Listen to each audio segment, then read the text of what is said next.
ఈ నెల 26న కలెక్టరేట్ వద్ద నిర్వహించే ధర్నాని జయప్రదం చేయాలని కోరుతూ కేంద్ర కార్మిక సంఘాల నాయకులు కరపత్రంను ఆవిష్కరించారు. శనివారం కలెక్టరేట్ వద్ద కేంద్ర కార్మిక సంఘాల నాయకులు ఈ నెల 26వ తేదీన దేశవ్యాప్త ధర్నాకు సంబంధించిన కరపత్రాలను విడుదల చేశారు. ఈ సందర్భంగా వారు మాట్లాడుతూ దేశవ్యాప్తంగా కార్మికులు, రైతులు 10 ఏళ్ల క్రితం పెట్టిన 15 డిమాండ్లలో ఏ ఒక్క కోరికను మోడీ ప్రభుత్వం నెరవేర్చలేదని విమర్శించారు. ఈ నెల 25న చేపట్టే ధర్నాలో పెద్ద సంఖ్యలో నిరుద్యోగులు, కార్మికులు, రైతులు, కౌలు రైతులు, ఉపాధి కూలీలు పాల్గొని జయప్రదం చేయాలని పిలుపునిచ్చారు. ఈ కార్యక్రమంలో నాయకులు చెక్కల రాజ్ కుమార్, తోకల ప్రసాద్, తాళూరి రాజు, గుబ్బల ఆదినారాయణ, గొడుగు సత్యనారాయణ, మేడిశెట్టి వెంకటరమణ, టి రాజా తదితరులు పాల్గొన్నారు. పంటలు పండించేటువంటి రైతులకు ఏమైనా దీనివల్ల ఉపయోగం కలుగుతుందంటే రైతుల ఆత్మహత్యలు ఎక్కడా కూడా నిలుపుదల ఆగినటువంటి పరిస్థితి లేదు. ఎవరు బాగుపడుతున్నారో పక్కన వినియోగదారుడు ధరల పెరుగుదలతో బాగుపడుతున్నాడు.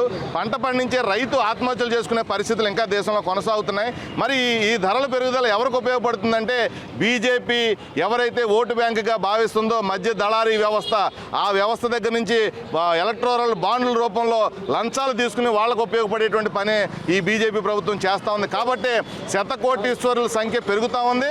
భారతదేశంలో నిత్య దరిద్రుల సంఖ్య కూడా పెరుగుతూ ఉంది.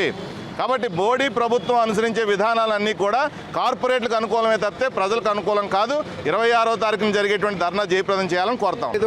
కార్మిక చట్టాలని కోడ్లుగా మార్చి దాన్ని రద్దు చేస్తూ ఉన్నారు. కార్మిక చట్టాలను రద్దు చేసి యాజమాన్యానికి అనుకూలంగా వ్యవహరిస్తున్నారు. కేంద్ర ప్రభుత్వానికి అనుకూలంగా రాష్ట్ర ప్రభుత్వాలు కూడా పయనిస్తున్నాయి. దీనికి వ్యతిరేకంగా నవంబర్ 26వ తేదీన పెద్ద ఎత్తున దేశవ్యాప్తంగా ఆందోళన కార్యక్రమం నిర్వహిస్తూ ఉన్నారు.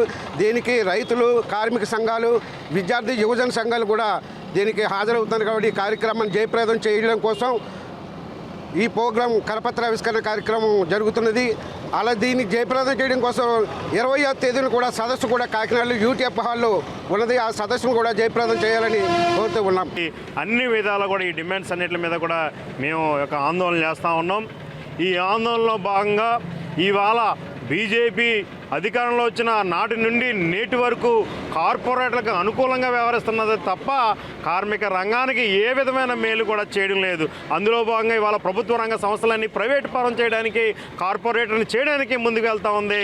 ప్రభుత్వ రంగ సంస్థలన్నీ ప్రైవేట్లోనే కొనసాగించాలి. విశాఖ స్టీల్ ప్లాంట్ని ప్రభుత్వమే కొనసాగించాలి. అలాగే నిరుద్యోగులందరికీ ఉద్యోగం కల్పించాలి.